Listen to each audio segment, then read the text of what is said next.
युक्त आहे तेव्हा काशीतील माझे कर्तव्य मी खऱ्या अर्थानं पार पाडलं. सर्व बाजूने या काशीचं निरीक्षण करा. अग्नी देवानं काशीतला देव मुक्त केले तेव्हा अग्निदेव ही काशी सोडून जातोय. तेव्हा माझा मार्ग रोखू नका.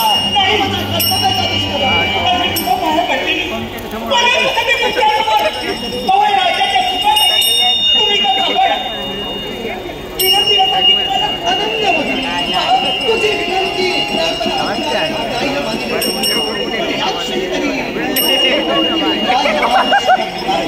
याच्या मुळाशी कारण अगदी नारायण काशी सोडतो याच्या मुळाशी कारण सांप्रत या काशी दिवोदास राजकर्त्याचा जय जयकार होतोय. तिथं लुप्त पावलं मी सुद्धा राहणार नाही.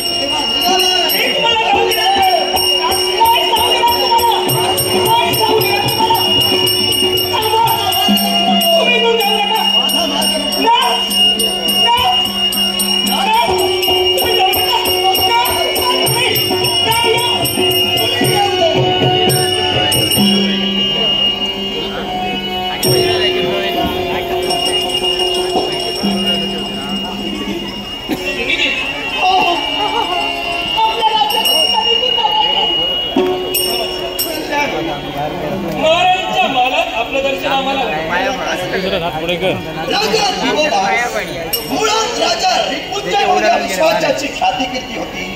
तो राजा रिपुंजय आज दिवोदास या घराकडे थोर पदरीस पात्र ठरला.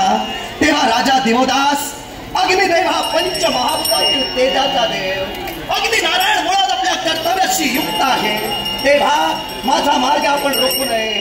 काशीतील अगदी नारायणानं आपले अंश मुक्त केले आणि आपल्या कर्तव्याच्या दिशेनं अग्निदेव वाटचाल करतो. तेव्हा माझ्या मार्गात तुम्ही अडथळा म्हणून हे अग्निदेवते आम्ही तुम्हाला वेगळं सांगण्याची गरज नाही. या विश्वाच्या ठिकाणी मानवाच्या शरीरात सुद्धा अग्नीचं महत्व आहे. मग असं असताना काशी क्षेत्रातून जर का तुम्ही लुप्त झाला असाल धनधान्य पिकणार नाही, धनधान्य शिजणार नाही आणि हे जर का स्वयंपाक करणे असतील काशीची जनता उपासमारीनं मरून जाईल. राजा दिवोदास शंका तुझी रास्त आहे पण राज आज्ञेनं मी बंधनकारक झालोय. तेव्हा राज आज्ञेचा उल्लेख जर दैवतातील एका घटकाने केला तर सामान्य मानवानं या देवतांचा आदर्श काय घ्यावा.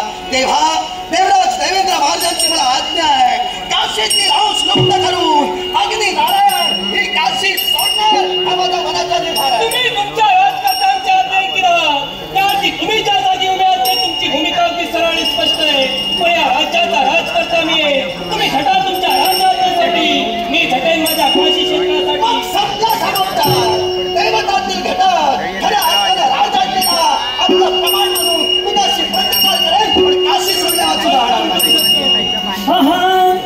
भाव अंतरीचे हवे जसे दुई फूल भाव अंतरीचे हवे जसे दुई फूल स्वतःच्याच सुगंधाची स्वतःच्याच सुगंधाची स्वतःलाच फूल तुझे नाम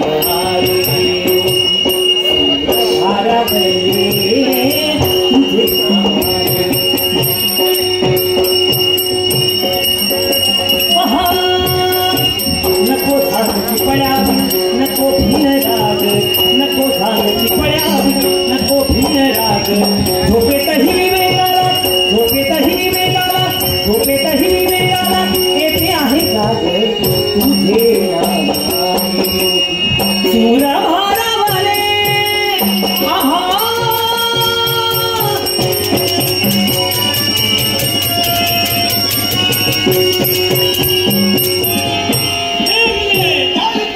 यालाही कारण आहे.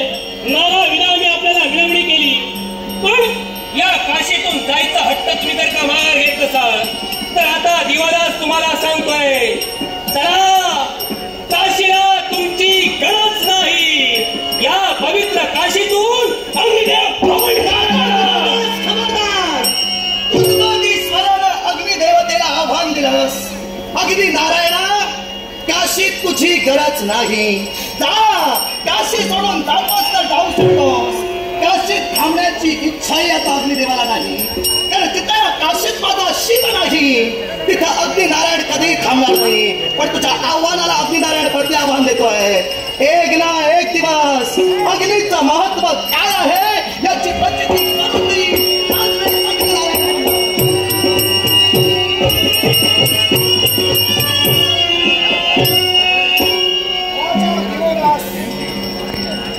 आमची ओळखी नसेल आपल्याला. नाही त्यात दिसतो देवतांचा अधिपती देवराज इंद्र. नमस्कार. आशीर्वाद. म्हणजे स्वर्गातून सूत्र आपणच हलविली निश्चितच आणि त्याचे पणसाद्या काशीत उमटले म्हणायला हरकत नाही. देवतांचा अधिपती या नात्यानं सर्वांचा सूत्रधार मीच. अग्निदेवाच्या मुखातून निघाले शब्द सत्य होते का? परिपूर्णपणे. राजाच्या सत्तेचं धोकड तुम्हीच त्यांच्या मातीला ठेवलं. निश्चितच. काय अधिकार तुम्हाला या काशीतून साऱ्या देवतांना माघारी घेऊन जाण्याचा? राजा दिवस काशीचा मूळस्तंभ करून शिवशंभू भोलेनाथ. मग काशीचा शिवशंकर नाही तर देवतांनी कार्यक्षमता कुणासाठी आपल्यासाठी ठेवावी का? देवनाथ देवेंद्र काशीत शिवशंभू भोलेनाथ नाही, पण काशीत शिवशंभू भोलेनाथ कुणामुळे नाही? केवळ दुष्काळग्रस्त काशी बनली एका पुण्यवंत राजकारण्याच्या हाती स्वाधीन करण्याचं ठरविलं गेलं. म्हणून शिवशंकरांनी स्वतः निर्णय घेतला काशी पुण्यवंत राजकारण्याला देण्याचा. मग तर शिवशंकर स्वतःच्या मनाला बाहेर पडले असं आपल्याला म्हणायचंय. अगदी माझा ठाम हेच मत आहे. मग त्याच शिवशंकरांना तुम्ही का सांगू शकला नाही? शिवा आपण काशीत राहा, काशीचं कल्याण आपण उभयता मिळून करू. हा तुमचा मला निर्धार करायला नाही.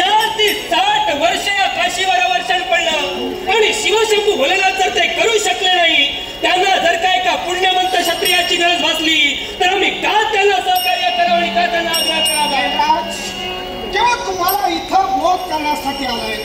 जर का काशी शिवशंकरांची आहे आणि जर का शिवकाशीत नसतील तर उलटा पाठ खणणार.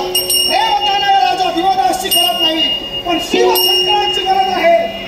काशी केवळ राखण्यासाठी शिवसमर्थ नव्हते असं जर तुम्ही म्हणत असाल तर 60 वर्षाचा दुष्काळ पुन्हा सुकाळ ठेवण्यासाठी आणि काशी पूर्ववत करण्यासाठी त्याच्या दुप्पट वर्ष गरजेची ठरली असती. नक्की. पण ती दुप्पट वर्ष न घेता 80 सहस्र वर्षाचं राज्य तुम्ही का मागून घेतला? आम्ही यासाठी देवराज हट्ट केला नव्हता.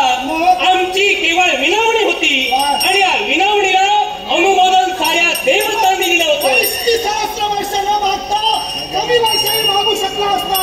मी तर म्हणेन शिवाची काशी बळकावण्याचा स्वार्थ आहे आपला. हे देवराज देवेंद्र, हा आरोप तुम्ही आमच्यावर करता, पण आता आम्हाला कळलं ज्यावेळी देवतांना ही काशी पुन्हा सुजलाम सुफलाम झालेली दिसली त्यावेळी या काशीबद्दल साऱ्या देवतांना स्वार्थ वाटू लागला आणि या स्वार्थापोटी नाना आरोप तुम्ही आमच्यावर करता. सुजलाम सुफलाम हे वाक्य काढू नका. ओ सुजलाम सुफलाम खरेदी कधी होते? जेव्हा पर्जन्यवृष्टी होते तेव्हा. ओ पर्जन्यवृष्टी करणारी वरुण देवता माझी आज्ञा केली आहे. अर्थात आज्ञा माझीच होती म्हणूनच काशीत पर्जन्यवृष्टी झाली. काशीत पर्जन्यवृष्टी झाली आणि यापुढे जरी झाली नसेल तरी दिवदासला आता याची गरज नाही. देवताच्या अस्तित्वाला तुम्ही आव्हान करता.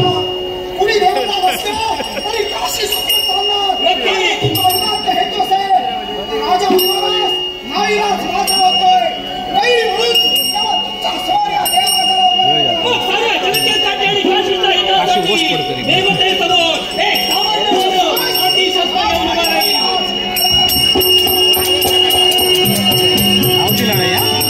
अगदी देवतेला जी सूचना केली ती सूचना तुम्हाला तुमच्या आज्ञेची ते असतील. चंद्र सूर्य वायू जल वरुण साऱ्या देवतांनी काशीतून तोंड काढा करा. राजा युवराज देवताचं अस्तित्व नाकारतोय. पण लक्षात ठेव पुढचं जीवनाचं आयुष्य मात्र तुझ्या जीवनात काळाकुट्ट अंधकार घेऊन येईल. अंधकार घेऊन येईल. रोड चालक बँगलोर या स्कूल शिकले.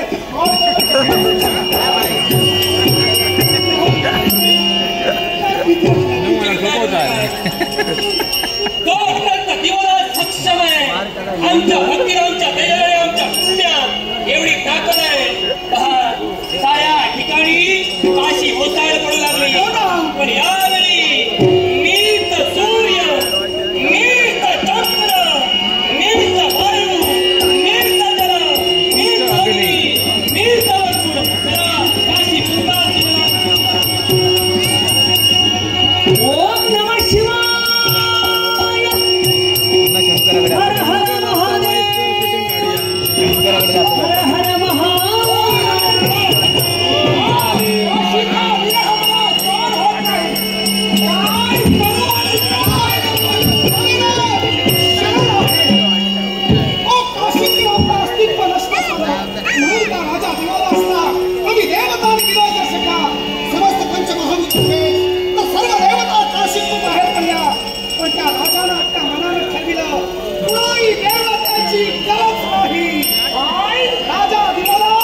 चंद्र होईल, सूर्य होईल, अग्नी होईल, वायू होईल, वरुण होईल आणि समस्त जनतेला सांभाळेल. हे सगळं त्याचं सांगितलं पण माझं का? एकंदरीत काशी तुम्हाला सुटकी एकंदरीत हा खड्डाची हा